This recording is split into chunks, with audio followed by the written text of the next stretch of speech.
Muy bien, muy buenas tardes a todos, a todas, a esta nueva edición de este formato de conversación que tenemos con científicas mexicanas que realizan, por supuesto, una labor destacada en este importante sector y que también pues dedican el tiempo a la divulgación, a la comunicación pública de la ciencia, a acercar pues esta importante actividad como es la ciencia, la tecnología e innovación hacia la sociedad en lo general.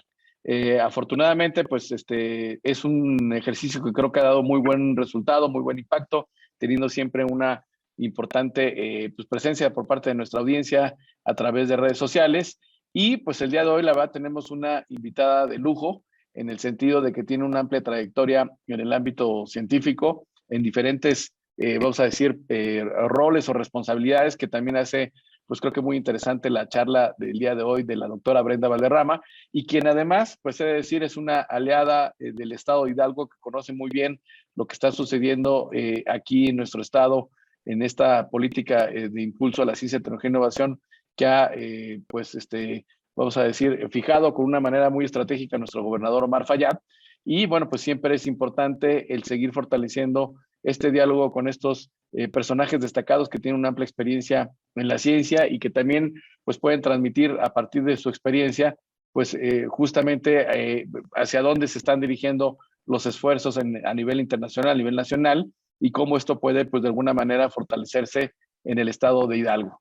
Entonces, yo le agradezco mucho a la doctora Brenda Valderrama Blanco, quien es una, como decía yo, aliada permanente del Estado de Hidalgo en diferentes funciones y responsabilidades que ha tenido en los últimos años, y con la cual, bueno, pues ha sido cómplice de muchas iniciativas que se han generado aquí en el Estado, como la iniciativa de crear el primer sincrotrón mexicano en el Estado de Hidalgo, como lo que es la aceleradora de negocios biotecnológicos con la UNAM, entre muchas otras iniciativas. También ahí estamos cerca también de dar una buena noticia ahí con ella de una publicación que se está trabajando de manera conjunta, bueno, una publicación de la doctora, pero que se está editando aquí de manera conjunta con el Estado de Hidalgo. Y bueno, por eso le agradecemos mucho que nos haya aceptado la invitación y que de manera muy generosa pues nos dé este espacio en su agenda para transmitirnos su experiencia, su conocimiento y de alguna manera pues esos aprendizajes que se van teniendo en su trayectoria en este fascinante mundo de la ciencia, la tecnología e innovación,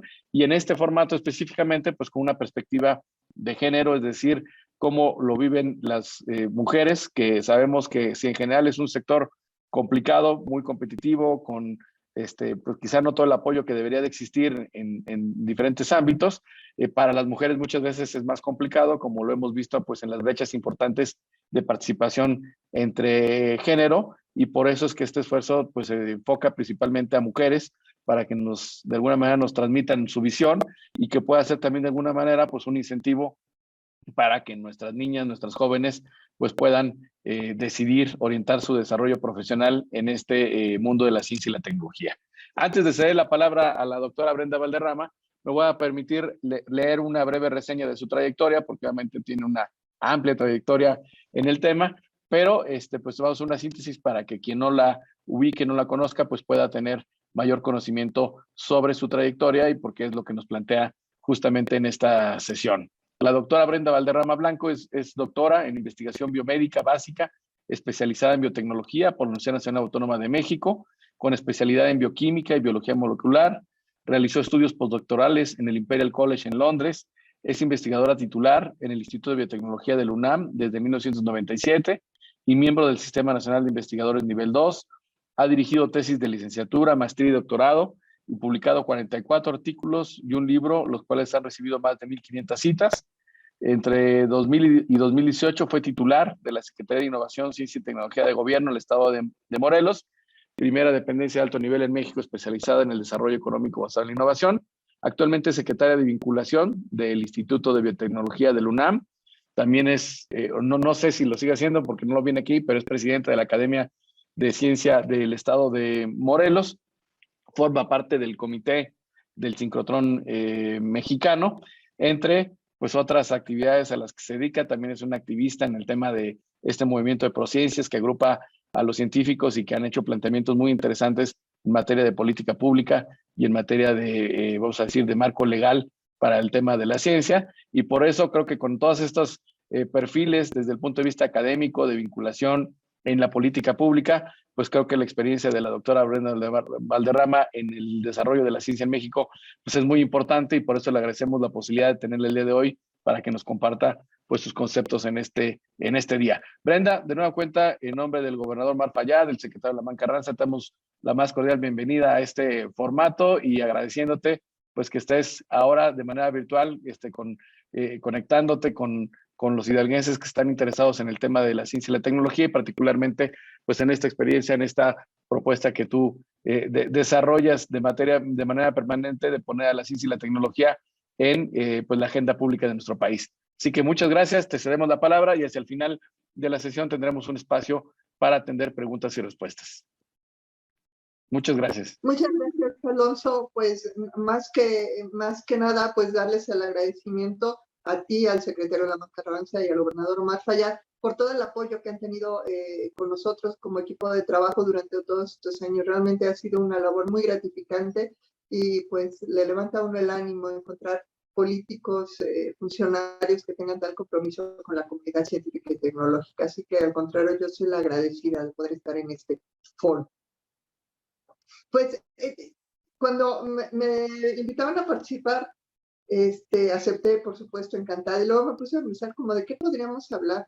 Y yo creo que, y por eso le puse el nombre de Remando Contracorriente, porque finalmente dedicarse a una carrera científica, y puede ser un poco más amplia, a una carrera que lleve como componente lo científico, y eso incluye también algunos aspectos de la medicina y de las ingenierías. Es difícil para las mujeres en México por diferentes razones. Una de ellas, y es muy importante, es que uno va seleccionando un horizonte profesional en función de lo que vive. Si uno está en una familia de comerciantes, es mucho más probable que se vuelva un comerciante. ¿Por qué? Porque desde el lenguaje, las facilidades, los métodos, el bagaje cultural, todo está en la casa, en la mesa. De lo que se habla en la sobremesa, pues te impacta desde pequeño y te va abriendo tus posibilidades de desarrollo.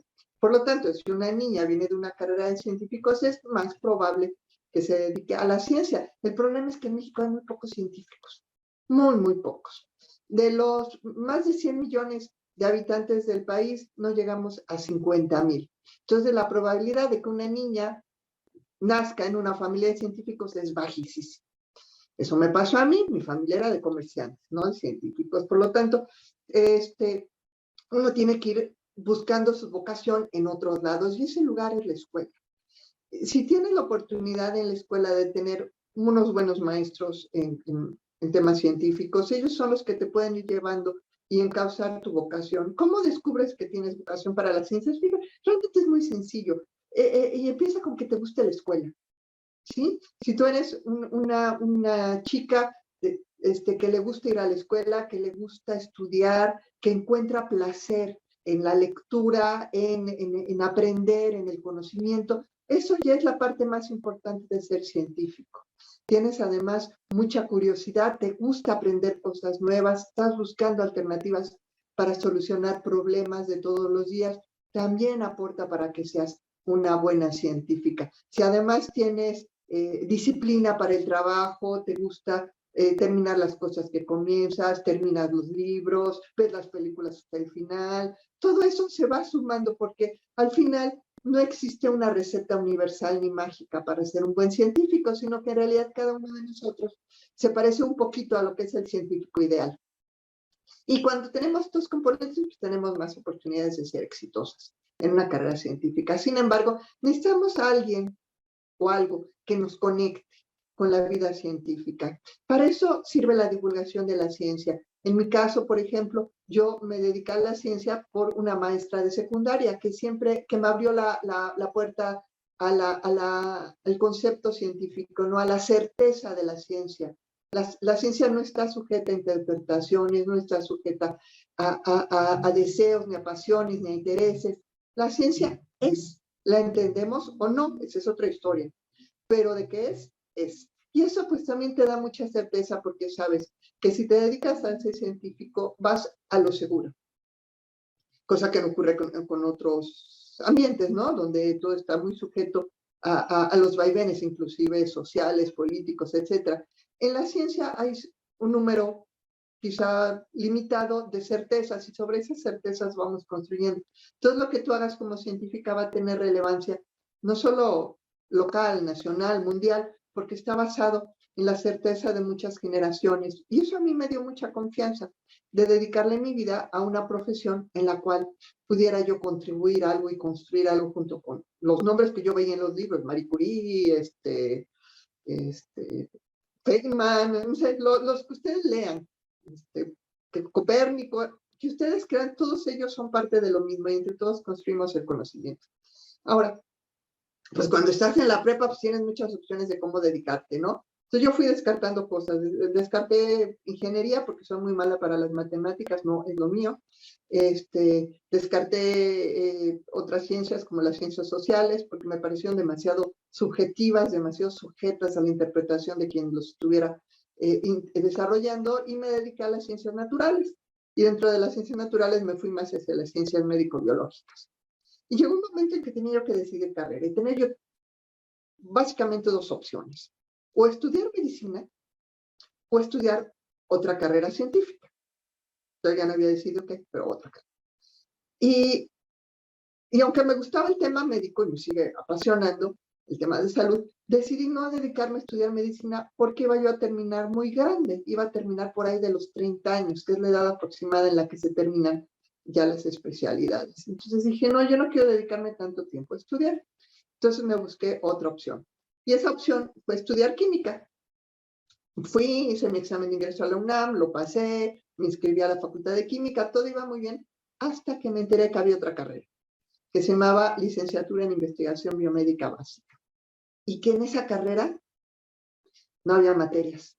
Bueno, sí había materias, pero no había un horario de materias tan rígido como en la Facultad de Química, donde eran materias, clases estructuradas, digamos, de 7 de la mañana a 10 de la noche, 5 días a la semana, durante 10 semestres. O sea, realmente súper abrumador. En cambio, la otra carrera tenía muy pocas materias básicas y una enorme cantidad de tiempo dedicada a la investigación científica desde el primer año. Y a mí eso me enamoró. Porque lo que me gustaba era el desarrollo, me gustaba crear cosas. Soy muy creativa. Y esta carrera me dio la oportunidad de insertarme en un proyecto de investigación desde el primer momento. Y ahí fue donde uno va a ir tomando decisiones, ¿no? Porque al meterme en una carrera de investigación, me salí de la oportunidad de ingresar a la industria, terminando, por ejemplo, la carrera, que es lo que sí puedes hacer si estudias química o ingeniería. Es muy fácil que te insertes en la industria. En cambio, una carrera en investigación donde tienes el 80% de tus créditos y de tu experiencia es en la mesa haciendo experimentos, pues es de poco valor para una industria con ese grado de madurez, digamos. Entonces uno va a ir tomando decisiones y va teniendo consecuencias en la vida, por supuesto. Entonces mi primera decisión fue estudiar una licenciatura en investigación, de lo cual no me arrepiento de ninguna manera. La segunda decisión fue venirme a Cuernavaca. Yo estoy en Cuernavaca, Morelos, trabajo con ustedes en Pachuca, pero yo vivo en Cuernavaca. Mi segunda decisión fue venirme a Cuernavaca. Esa decisión fue muy importante porque me aisló de mi familia. Ese aislamiento me permitió crecer, tuve que aprender a hacer muchas cosas sola, administrarme, cuidarme, y eso estuvo muy bien, pero también tuvo otras consecuencias que se vieron posteriormente cuando finalmente establecí una pareja, y fue la dificultad para tener hijos en una edad muy jovencita, cuando no tienes el soporte familiar. Y eso le pasa también a muchas mujeres que se dedican a la carrera médica, que como la carrera es muy larga y que finalmente también la termina a los 30 años, porque es a la edad que termina el doctorado, así que hubiera sido lo mismo, finalmente sí influyó para que digamos, en mis 20 yo decidiera no tener familia. Posteriormente, eso se ha podido resolver un poco y ha mejorado. Les voy a decir en qué aspecto ha mejorado. Primero, la actitud de los hombres ha mejorado. Estoy hablando de hace 30 años.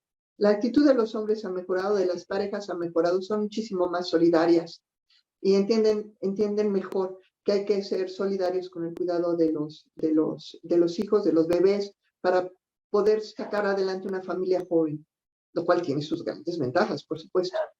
También las instituciones han mejorado. Las instituciones ahora entienden, en la UNAM se entiende, que las mamás jóvenes necesitan tener a sus niños cerca. Y entonces se ha abierto las posibilidades de tener, por ejemplo, lactarios, donde amamantar a tus bebés y que te los atienda alguien mientras tú estás en el laboratorio, pero ahí mismo, en el sitio, en condiciones totalmente adecuadas, por supuesto, dignas, limpias, cómodas para los bebés. Y de esa forma yo veo, y me da mucho gusto, que en esta generación que está ahora en el posgrado, hay muchas más mujeres que se animan a tener hijos a esa edad de lo que yo veía en mi generación, que se esperaban demasiado tiempo para hacerlo. Yo en particular decidí posteriormente ya no tener hijos, pero mis compañeras que sí los tuvieron muchísimas dificultades porque no existía esta sensibilidad institucional y los hombres tampoco estaban tan familiarizados con estos roles de género transversales, digamos, con esa intercambiabilidad de funciones. Y ahora es muy diferente y eso a mí me da muchísimo gusto, pero nos pone en un escenario en el cual, mal que bien, con todo el apoyo de la familia, con el apoyo de las parejas, con el apoyo de las instituciones, finalmente la responsabilidad es de las mujeres. Y esa responsabilidad va teniendo consecuencias. Y les platico. Si ustedes ven la matrícula de posgrado, en los posgrados en general, el número de hombres y mujeres es prácticamente el mismo. Hay unos donde se diferencia un poquito más, ¿no? Por ejemplo, en ciencias de la salud, en psicología, en ingeniería, se oscila un poquito, entre 45 y 55, pero la media es 50% mujeres. O sea, por cada hombre que estudia en posgrado, hay una mujer que estudia en posgrado y que lo termina y que se gradúa, lo cual es buenísimo. Si nosotros vemos en las estadísticas, en los programas donde se ve el desarrollo de las mujeres, lo que se ve es que en las primeras etapas ya como investigadora independiente, esta paridad se mantiene, hay 50-50, ¿sí? Sin embargo, cuando pasas al siguiente nivel, que es aproximadamente a los 35 años de edad, aprox, ahí es donde empiezas a ver diferencia, empiezas a ver que las mujeres comienzan a perder participación en estos esquemas. Y esa pérdida se va incrementando conforme avanza el desarrollo de la carrera, de forma tal que lo que empieza con una carrera muy pareja, 1-1, al final acaba siendo 3 hombres por una mujer. Eso es gravísimo y lo que nos está reflejando son varias cosas que habría que ir atendiendo por separado, pero que hay que ir atendiendo. Lo primero es la autoexclusión de las mujeres para ocupar puestos de responsabilidad. Ante la carga física, emocional, afectiva que produce en las labores domésticas, hay mujeres que prefieren salirse de la carrera académica, digamos, de alto impacto y se dedican a funciones académicas de respaldo, por ejemplo, como apoyo a otros investigadores, como apoyo a grupos de investigación. Algunas inclusive se unen al apoyo de su pareja, lo cual podemos discutir si está bien o no, pero lo hacen, ¿no? Y se vuelven como la reserva de sus parejas que sí detonan una carrera muy competitiva cuando ya se quedan, digamos, en los niveles más bajos. El otro tema es un poquito más complejo, aunque también está relacionado. Y es, en muchas carreras, y pasa en las carreras políticas, sociales, pero también en las carreras científicas, tú requieres un grupo de apoyo, un grupo de trabajo, que a veces puede no estar ni siquiera en este país. Son colaboradores que pueden estar en otras ciudades y en otros países, en otros continentes, pero por una gran cercanía conceptual, académica, van trabajando juntos y van creciendo juntos. Entonces, los que empezaron muy jovencitos, estudiando posgrado o empezaron como investigadores jóvenes, forman estas redes entre ellos, a veces con algunas personas de mayor edad, pero básicamente entre ellos, y van creciendo juntos. De forma que tú ves cómo todos se van promoviendo, ¿no? Son investigadores asociados, luego son titular A, titular B, titular C, y luego van creciendo en el SNI y al final son premios nacionales y está padrísimo, ¿no? Pero esta red de apoyo se empieza a masculinizar, cosa que no era al principio. Se va volviendo masculina y ahí es donde hay una doble penalización. Primero, porque las mujeres en cierta etapa de su vida, entre los 25 y los 35, 40, reducen el ritmo de trabajo por la misma crianza de los pequeños. Esa pérdida de ritmo lo que va a hacer es que se van a salir de estas redes o se van a quedar en la periferia de las redes, ya no van a ser los líderes. o estar en el liderazgo de estos grupos de colaboración, por la misma razón de que no pueden disponer de sus fines de semana, tienen que respetar las vacaciones, ¿sí? Cosas que a veces te demandan estar en la punta de tu equipo de trabajo. Y eso va ocasionando que de manera muy natural estas posiciones se vayan volviendo masculinas.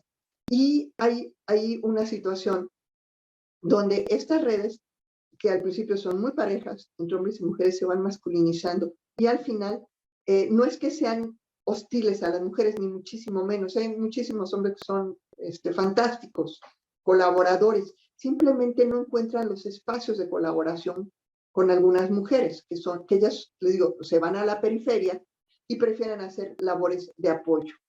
Y al final, lo que sucede es que la suma de las dos cosas, la autoexclusión y la salida o marginación de esas redes de apoyo colaborativo, es lo que va ocasionando que esta diferencia se amplíe, ¿sí? Y al final, y estoy hablando al final de una carrera, después de 40 años, tú ves que los hombres se jubilan con mejores condiciones que las mujeres, que los hombres se jubilan con mayores recursos que las mujeres, que los hombres tienen alternativas a la jubilación diferentes de las que tienen las mujeres porque pudieron construir escenarios paralelos a la actividad académica. Y las mujeres, perdón, se van viendo más restringidas cada vez.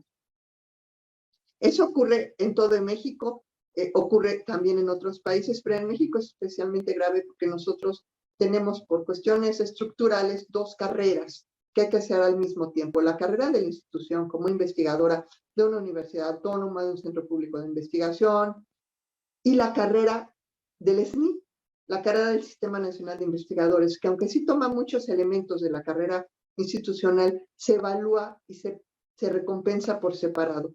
Entonces, aunque las mujeres logren encontrar un nicho de desarrollo dentro de una institución y ese nicho de desarrollo les sea favorable, muchas veces estas dos carreras que requieren un enorme esfuerzo para ir de la mano al final se disocian. Entonces, una mujer puede terminar con una muy buena posición institucional, pero muy abajo a nivel del Sistema Nacional de Investigadores.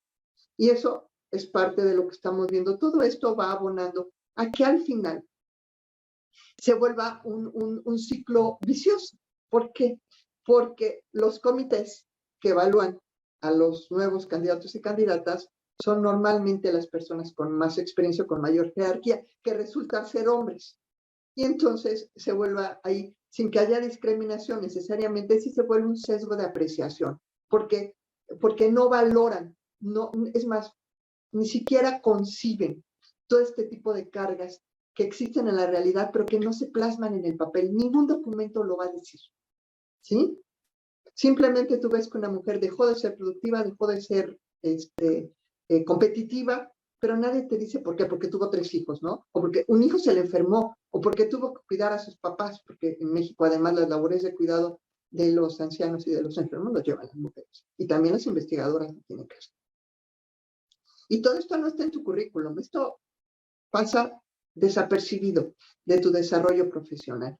Y estos comités, al no tener un número alto de mujeres que no han pasado por esas experiencias, pues no lo consideran, ni siquiera lo toman en cuenta, ni para mal ni para bien. Simplemente no lo consideran. Y eso se va viendo en otros comités, por ejemplo, los comités de premiación, que se van volviendo también, se masculinizan. Los premios nacionales de ciencia, por más esfuerzo que se haga de mandar muchas candidatas mujeres, acaban siendo hombres. ¿Por qué? Porque los hombres que evalúan son los hombres que pertenecen a las redes de colaboración en la cual están los hombres que son candidatos. Y así a través de ellos se conocen, se han escuchado sus nombres, conocen su trayectoria, tienen una buena opinión por la opinión de un conocido, que a su vez es conocido, y así se van haciendo las redes de contacto. Sin que haya maldad, sin que haya una malicia en parte de todo este sistema, lo que queda muy claro es que necesitamos romperlo desde abajo. Y para romperlo desde abajo se requieren acciones afirmativas. La primera acción afirmativa es la paridad. ¿Sí? Nosotros tenemos que buscar que siempre haya la mitad de mujeres y la mitad de hombres, porque es una expresión de igualdad. ¿Sí? Y aunque en situaciones meritocráticas, como para asignar un premio, el premio tiene que ir a la mejor persona, sea mujer o hombre. Pero hay premios para puras mujeres y podría haber premios para puros hombres, ¿sí? Y lo que tenemos que hacer es que estos premios para puras mujeres sean igual de valiosos, igual de reconocidos que los premios abiertos, digamos. Y, por ejemplo, ahí tenemos un gran caso de éxito, que es el premio L'Oréal UNESCO.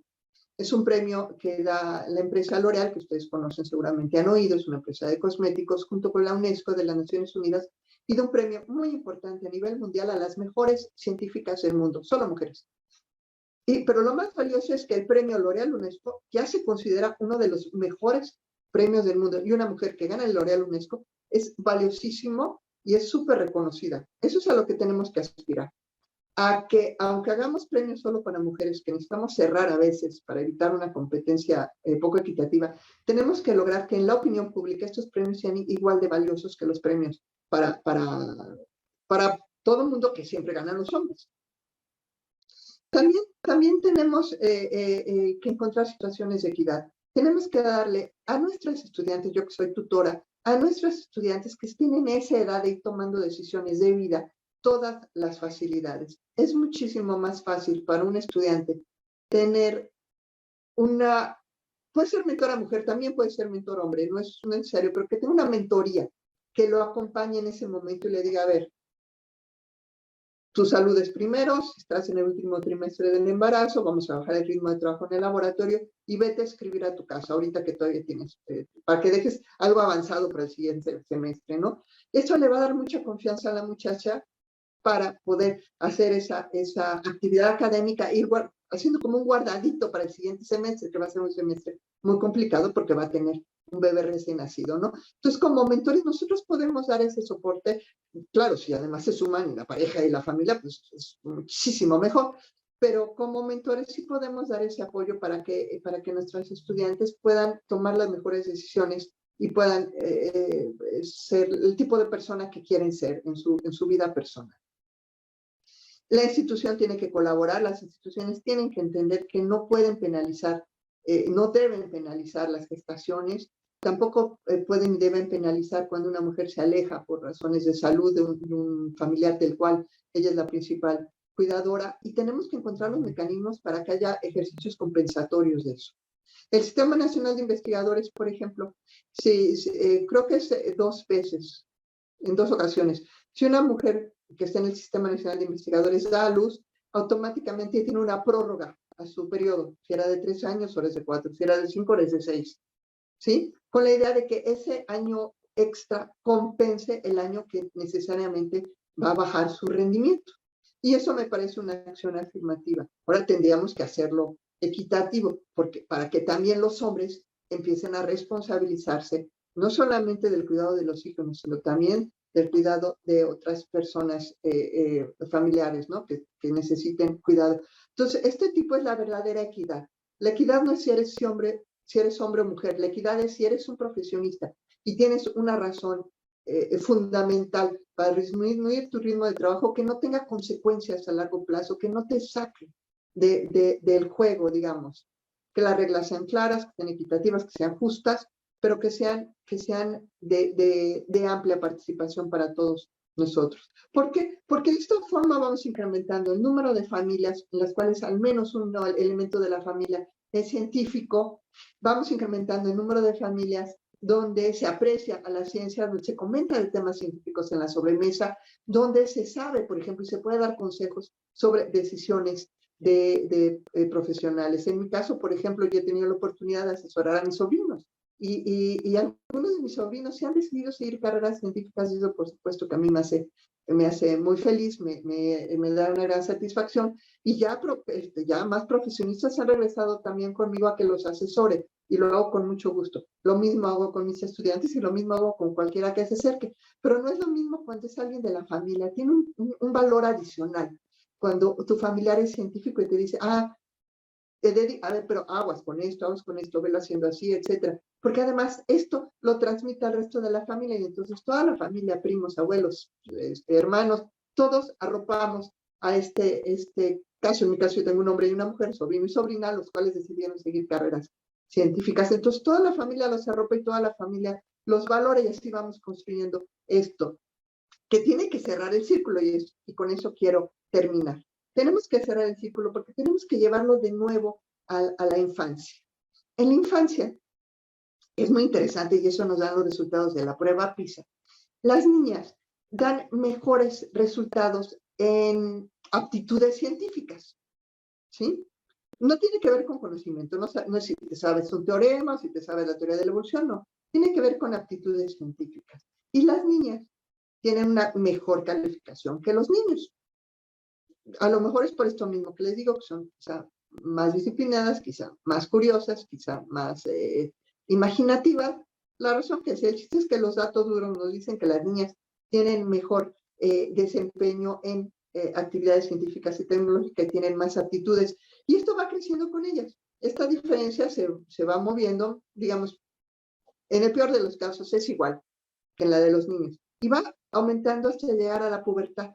En la pubertad se ve un desplome muy importante, no solamente en despliegue de aptitudes, sino en la apreciación de los elementos científicos y tecnológicos a los que estamos expuestos pues dentro del entorno escolar y familiar. Y, esta disparidad se mantiene, ya nunca se recupera. ¿Sí? Una vez que una niña pierde la apreciación por lo científico y lo tecnológico, ya no lo recupera. Toda su vida le va a dar menos apreciación y por lo tanto va a influir en que no va a tomar una carrera científica y tecnológica, definitivamente. Ahora, ¿por qué ocurre eso? Hay varios elementos que participan. Y uno de los elementos muy importantes tiene que ver con la opinión de los que están a nuestro alrededor. Cuando somos chiquitos, la persona que más nos interesa su opinión es nuestra mamá. Y luego se va viendo ese círculo, ¿no? Nos empieza ya un poquito más grandecitos la opinión del papá, la opinión de los abuelos, y se abre nuestro círculo, ¿no? En el cual emocionalmente estamos más vinculados, tenemos relación con más personas y por lo tanto apreciamos la opinión de esas personas sobre nosotros. Y se va abriendo hasta que llegamos al momento crítico de la pubertad, donde entran los novios. Y el tema de los novios es un tema crítico, les voy a decir por qué. Los novios, y seguramente algunas lo han vivido, los novios acaban siendo los amigos de los hermanos o los amigos de los primos o los vecinos y se manejan en un clan, ¿sí? En una red masculina en la cual nosotros no nos insertamos plenamente. A pesar de que hayamos vivido con ellos toda nuestra vida y de que hayamos sido de la misma pandilla, llega un momento en que hay una disociación. Y eso tiene que ver con la identidad de género, no es necesariamente malo, pero lo que sí sucede es que entonces todas estas necesidades y realidades del núcleo femenino se empiezan a alejar de las realidades y necesidades del núcleo masculino y se van disociando. Y los núcleos, a su vez, empiezan a recibir interacciones y manifestaciones de otros núcleos. Y pues además en el tema de lo aspiracional, donde qué quieres ser de grande o cómo quieres ser de grande o a quién te quieres parecer. Entonces empieza a haber diferencias, ¿no? Y al final lo que ocurre es que muchas de estas actitudes que están asociadas al trabajo científico y a las labores, digo, tiene que ver con ingenierías también y con medicina, con muchas labores que tienen un componente científico, se empiezan a etiquetar como poco femeninas en estos núcleos más masculinos. Y al no tener ya esta vinculación tan fuerte como núcleos, las personas sí siguen interaccionando, pero los núcleos ya no interaccionan. Entonces se empieza a desvalorizar el componente científico dentro de lo femenino porque se le ve como algo masculino. Y entonces las mismas muchachas y los muchachos empiezan a reprimir o a quitarle valor a cuando una mujer, una muchacha, empieza a expresar interés por temas científicos. Si en este momento decisivo no hay alguien a tu alrededor, algún familiar, algún maestro, algún amigo que te refuerce eso, es muy probable que lo dudes. Ajá, es normal que lo dudes, es natural que lo dudes y digas, pues es que me voy a volver poco femenina si me dedico a ser ingeniero petrolero. Entonces dices, no, sí, claro, imagínate con esas botas y ese casco, ¿no? Sí, claro, seguro, ¿sí? O que digas, no, es que a mí siempre me ha interesado a lo aeroespacial. ¿Y qué te vas a subir a un avión a limpiarle las alas así con tacones o qué? Ah, no, pues sí tiene razón. Y todas estas cositas que a la larga resultan ser secundarios. Porque tú puedes usar tacones en la tarde y botas en la mañana, no pasa nada, ¿eh? Los hombres también usan corbata en la tarde, perdón, corbata en la mañana y se la quitan en la tarde. Es un disfraz, no tiene nada que ver con las capacidades de uno. Pero lo que sí sucede es que las mujeres van perdiendo el interés. Van perdiendo el interés y van perdiendo las oportunidades que les presenta la vida. Y dejan de participar en competencias en las que son buenas, ¿sí? Dejan de jugar ajedrez, dejan de hacer ejercicios matemáticos, dejan de entrar a las competencias, a las olimpiadas, dejan de hacerlo y empiezan a perder esta competencia. Entonces, como ven, estamos en el punto donde empecé mi plática, porque esto es un ciclo, ¿sí? Y así como a mí me tocó en la prepa ir tomando decisiones, en la secundaria, en la prepa ir tomando decisiones, tuve la fortuna de que nadie me cuestionó nunca. ¿Por qué? No sé, por suerte. Nadie me cuestionó que lo que fuera a hacer era poco femenino o que no era productivo o que no era útil o que no me iba a servir. Nunca nadie. Entonces, la verdad es que me fui por la libre y esto, soy muy afortunada, pero conozco muchos casos de muchas otras mujeres que fueron fuertemente cuestionadas y que se requiere una gran fortaleza y un gran carácter para decir, a pesar de todos los cuestionamientos, papás, novios, primos, amigos, vecinos, voy a seguir y voy a ser ingeniera petrolera. ¿Sí? Pero todas las demás que no están en estas dos situaciones, las perdemos. Y las perdemos para siempre. Y lo peor es que las perdemos en su función de replicantes de esto. Y entonces la siguiente generación ya perdió a una promotora de actividades científicas y tecnológicas a nivel de familia, de grupo, de comunidad. Por eso necesitamos nosotros, y me da muchísimo gusto que hagan estos ejercicios en el gobierno de Hidalgo. Necesitamos transmitirles esto, porque estoy segura que alguien nos va a escuchar, alguien va a decir, ay, yo estoy en esa situación. Sí, yo había pensado dedicarme, pero tienes razón. El otro día me dijeron algo que me hizo dudar, o es que me hiciste tanto mis primos o mis amigos de que no, que la verdad es que lo estoy dudando.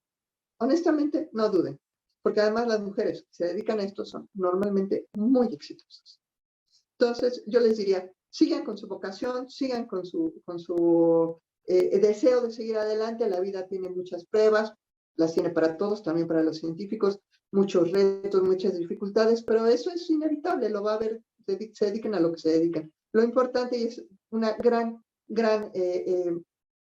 ¿cómo les diré? Se siente uno muy gratificado. Es que al final uno escoge una carrera y un estilo de vida de uno, al cual los demás tendrán que adaptarse, por cierto, porque es la vida de uno y uno tendrá que adaptarse a la vida de los demás. Pero cuando logres llegar a este equilibrio vas a ver que detrás de todo esto, después de los años, uno se vuelve muy feliz y uno dice, ay, qué buenas decisiones estoy tomando en la vida, y estas decisiones permean a nuestro alrededor y nuestros estudiantes son más exitosos, son más felices, nuestros hijos, sobrinos, estudiantes de carrera, digamos, también los que mentoramos en posgrado, todos son más felices porque logran encontrar este equilibrio y nosotros les podemos ayudar si entendemos que tenemos que lograr primero nuestro propio equilibrio para después ayudar a equilibrar a los demás.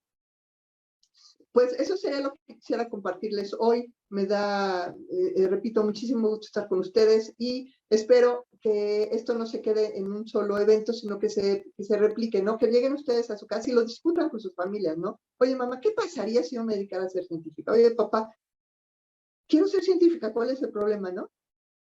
Y entonces empezar a construirlo entre todos, que es lo que necesitamos como sociedad. Muchísimas gracias al maestro Alonso Huerta que tuvo que salir. Lo estoy viendo en la pantalla, pero que me da mucho gusto que nos esté acompañando y por supuesto que a sus órdenes hay algún comentario o pregunta. No, muchas gracias, Brenda. La verdad que bien interesante tu plática y te agradecemos mucho que nos compartas pues cuestiones muy personales, ¿no? De cómo se fue dando este proceso en tu vida y que creo que marca muy bien, pues de alguna manera los consejos que ya tú apuntas de cómo, pues no inhibir, ¿no? Sino por el contrario, tratar de promover esa vocación con la cual en general todos los seres humanos nacemos, ¿no? Esa curiosidad innata por saber, por aprender, por investigar y que después se va reduciendo, pero que creo que tú apuntas un dato muy importante en el sentido de que se acentúa más eso en el caso de las mujeres, que teniendo una habilidad, una predisposición a estas actividades en etapas tempranas, ya cuando llegan a la edad profesional, pues hay un número mucho menor respecto al porcentaje de hombres. Y justamente en ese sentido ya nos están llegando algunas preguntas. Aquí Jaime Islas a través de redes sociales nos pregunta, o te pregunta más bien, ¿qué elementos cree que debe tener la educación media superior para incentivar las vocaciones científicas y tecnológicas? sobre todo en los bachilleratos. ¿Qué se puede hacer o qué recomendarías tú para justamente evitar que suceda eso, ¿no? Que es muchas veces donde ya los jóvenes toman una decisión de qué carrera profesional se quieren dedicar posteriormente. Responde esa o espera otra. Esa. Sí, es esa. Ok, mira, en cuanto al currículum de los bachilleratos, tienen la cantidad de conocimiento necesaria. La parte es el intangible, es el componente humano. Y es donde tenemos que trabajar. Y la verdad es que yo tenía muchísimos proyectos que no pude hacer con profesores, porque es ahí la clave, ¿no? Lo que requerimos son mentores. Necesitas maestros de historia que amen la historia, maestros de física que amen la física, maestros de química que amen la química, pero que además tengan esta capacidad de detectar estos talentos, que siempre hay en todas las escuelas, en todos los salones, ¿eh? No hay un salón sin un talento, eso se los aseguro. Lo que hay que identificar es el talento de los chicos y las chicas y entonces ir dándoles asesorías personalizadas que no tienen que ver necesariamente con el currículum, no tienen que ver con más tareas ni con más libros, tiene que ver con decir, a ver, tú eres muy bueno escribiendo, me gustan tus ensayos, ¿por qué no, vamos a hacer un ejercicio adicional, o por qué no te lees este libro que te ayuda, etcétera, ¿no? Y de esa forma ir retando también al desarrollo de las personas, pero diferenciados. No a todos les puedes pedir lo mismo. Yo hubiera sido y seré toda la vida pésima para los deportes. A mí me matas si me haces eso. Y yo entiendo que los demás tienen otros talentos. Pero así como los papás son muy buenos para identificar cuando un niño puede patear un balón y lo llevan a la escuela de fútbol, tenemos que identificar a los niños y las niñas que son buenos para las matemáticas y llevarlos a talleres de matemáticas.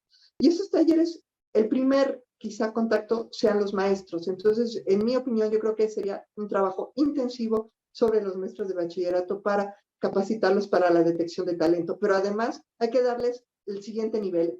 Una vez que detectan a los chavos, ¿a dónde los pasan? Y ahí es donde entramos otra vez los científicos, con todas las sociedades y asociaciones científicas, donde hacemos esa mentoría ya uno a uno, con jóvenes talentosos en diferentes áreas. Y hay científicos para todo, ¿eh? Y todos están en la mejor disposición de ser mentores. Pero necesitamos conectarnos con ellos, ellos están en las escuelas. Entonces, este vínculo es necesariamente el maestro de prepa. Muy bien, digo que creo que en general lo que has venido comentando a lo largo de tu plática es ese aspecto cultural, ¿no? Más allá desde el punto de vista curricular o de, como tú dices, de las materias, sino un poquito de esa relación que como sociedad tenemos con la ciencia y particularmente con, pues, vamos a decir, la participación de las mujeres en esta y otras actividades, ¿no? Entonces, en ese sentido nos están llegando más preguntas, digo, por eso es un poco insistir en el tema. Por ejemplo, Roger Baños dice, ¿cómo puedo fomentar en mis sobrinas e hijos que elijan una vocación científica? Que no crea que es difícil o aburrido. Y yo ahí también agregaría un poco eso. Muchas veces pues se diseñan estas políticas, estas iniciativas, programas, quizá con la visión más tradicional o más masculina. ¿Qué necesitamos para justamente reforzar la participación específicamente de las niñas y las mujeres, para que eviten que sea un tema pues tú lo citabas ahorita con el tema de la ingeniería petrolera, pero ¿qué podemos hacer? Porque creo que ahí también ya estamos entrando en ese ámbito cultural, ¿no? Que muchas veces ya hay como roles, ¿no? Asignados y en los cuales es difícil romper desde el punto de vista cultural. Sí, sí, tienes toda la razón. Yo creo que lo primero es transmitirles que ellas van a ser exitosas, ¿eh? El concepto de éxito está demasiado asociado a lo masculino, para mi opinión.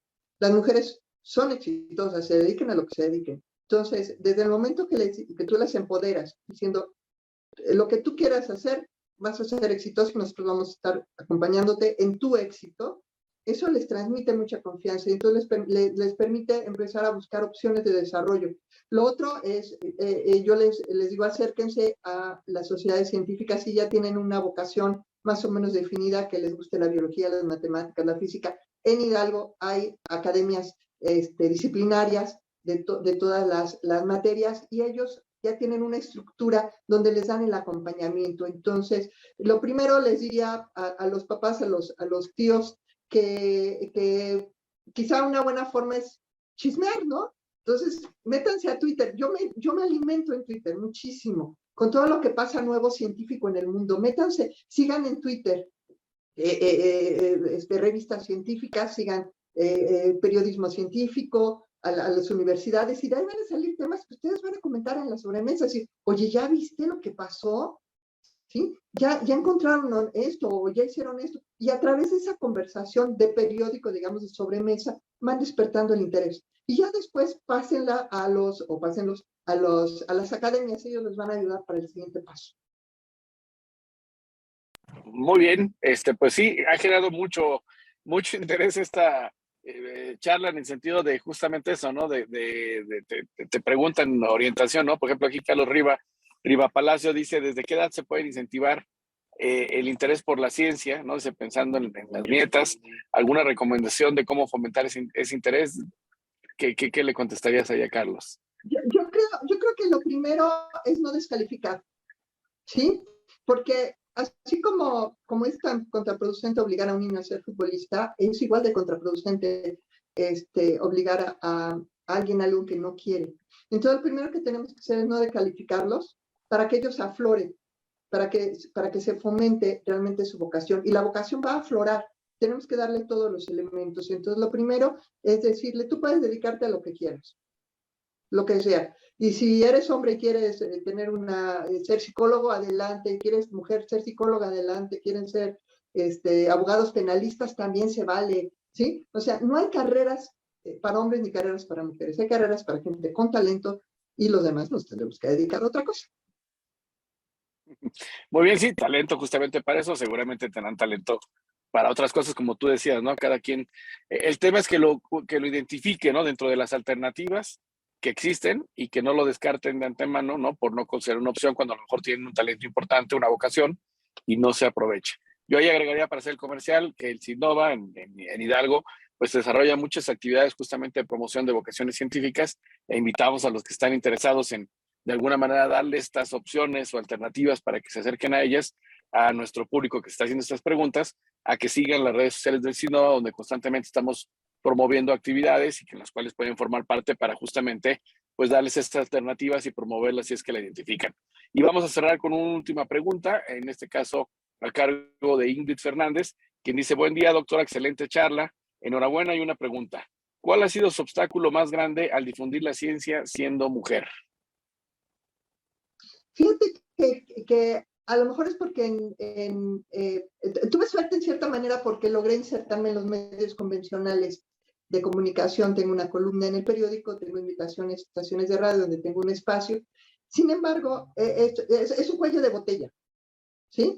Yo creo que la gran oportunidad que tienen ustedes más jóvenes es utilizar los medios digitales, hacer podcasts, hacer videoblogs, y entonces la divulgación de la ciencia se va a decantar por calidad. O sea, podemos todos ser divulgadores, pero no todos vamos a ser buenos. Entonces se va a ir decantando y al final nos vamos a ir perfeccionando y vamos a acabar con unos sitios padrísimos de divulgación de la ciencia. La divulgación de la ciencia, al contrario de la ciencia, no pasa por un peritaje, ¿sí? Cuando eres científico tienes que pasar por un peritaje donde tus pares, los otros especialistas, validan tu trabajo. Así se publica la ciencia. En la divulgación no. La divulgación, el gran árbitro, es la sociedad.